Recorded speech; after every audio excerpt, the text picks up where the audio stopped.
talking to Melissa's dealing with some trifling drama on her social media, and then trifling drama in response to her response to the trifling drama, a thing that is wont to happen, where, you know, basically what happened was some people who don't even really know you, right, or the things that you do, decided to give you some negative reviews because they don't like, probably at some level, they don't like their life, right, and this gives them some sense of purpose and makes them feel like they made the right choice and they're fighting the good fight. But anyway, you decided to use that, right? So you had a life event. It was a little annoying to you. And so what you said is, I'm going to use this for content. That's what a smart, creative person does, is that they say, how can I take this shit and turn it into something useful? Some people just like to put the shit in the trash can and throw it away. Nothing wrong with that. I'm not going to tell you shouldn't do that.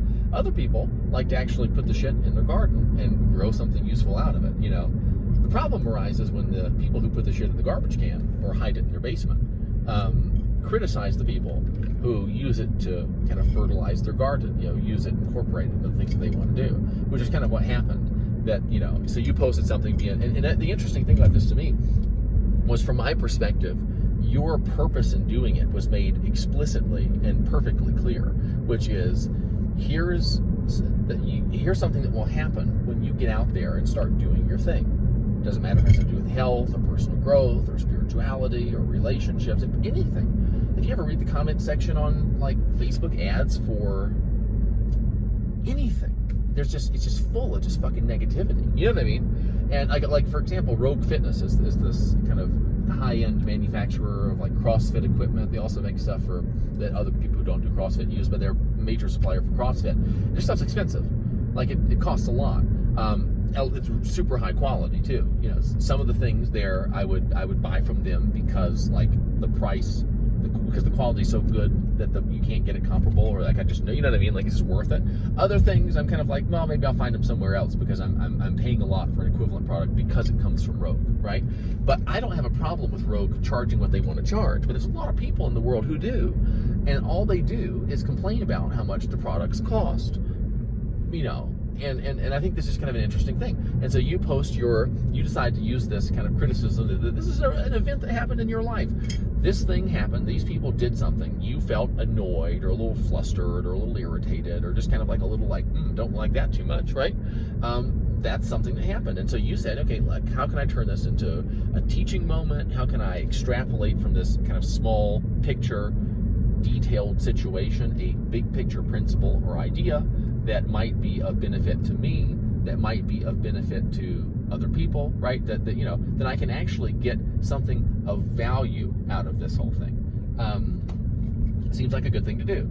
And then there's some people who are saying, I don't know if I would do this, or I don't see the point of doing this. And my favorite one is somebody who says, when things like this happen, I just like to ignore it. And of course, this is a person who's in the process of not ignoring something that she doesn't like and understand, which is sort of interesting. And I was just thinking about like there's a sense in which, like, okay, when I put an idea out there, what I'm doing is sharing an idea that I'm sharing an idea that I think some people might find useful. Some people, not you necessarily, maybe. But when I'm putting it out there, I don't say to myself, oh, you know who I know is going to agree with this? Or, oh, you know who I can count on supporting this? Or, oh, you know who I know needs to hear this? I never, ever think that, because I don't know what you need. And I actually kind of pride myself on how aware I am of the fact that I don't know what you need. I wouldn't, you know what I'm saying? Like, that's a big part of who I am, is I unburden myself from the sensation that I know what's best for you or anybody else. Half the fucking time, I don't even know what's best for me. I'm just sort of trying to figure that out. You know what I mean? Because it's changing from one moment to the next. And I was just thinking, okay, so I put this stuff out there, and you use like the buffet reference, you know, which is just like, you know, it's a buffet of ideas. When you prepare a buffet and you put things out for people, you're not suggesting that everybody should take everything, that everybody will take everything, that everybody must take everything. You're just saying that when you put an item out in a buffet, what you're saying is, I think somebody might be interested in this. Somebody might. We're stacking conditionals. We're stacking, kind of, in a sense, hypotheticals. You know, we're stacking probabilities, not certainties, not sort of like, you know, didactic dogmas about this is what you specifically must have. I mean, some people like to take the cake and scrape the icing off. Some people just eat the icing. Some people just eat the cake. Some people are on a diet. They don't have any of it. You know what I'm saying? And there's just an absurdity to, I'm at the buffet. I know, I go into the buffet, and I kind of know what the buffet is all about. And then I go and tell somebody what I don't like about, and I'm not even saying like this isn't prepared properly, you know, or, you know, this is undercooked, or this is a little cold, you might want to put some more out, or some, you know, some feedback like that. What I'm saying is I don't think that should be on the buffet. Well, are you sure that it shouldn't be on the buffet? Or maybe is it just not something that you have an appetite for right now? Are you able to tell the difference between those things? Because it's a lot better for you, and it's a lot better for the people that are interacting with you if that's the case.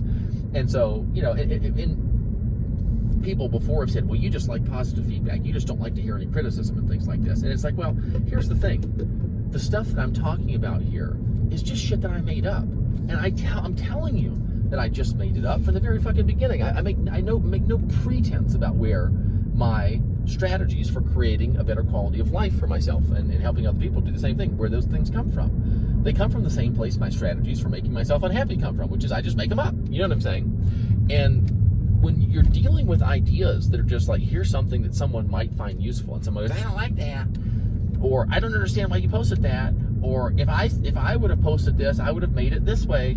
You know, to me, it's like you go into, when someone kind of says, hey, yeah, I found that useful. I'm like, great, good to know. I'm glad someone else liked that. That makes sense to me. But it doesn't make sense to me for a person to let you know it didn't work, or to let you know that they don't like it, or to, and these are people, by the way, these aren't people who are saying, hey, you know, I tried this and I didn't quite get the result that you were describing, and I'm wondering if you can help me see what it is that I could do differently to get a better result. That's not what we're talking about here. I love that. That's great. Or, hey, I want to understand this, but I've got one situation. I'm having a hard time understanding how this would apply. Or it seems like maybe you're saying that I shouldn't feel that. Is that what you know what I mean? And there's an opportunity for clarification. That's not what we're referring to here.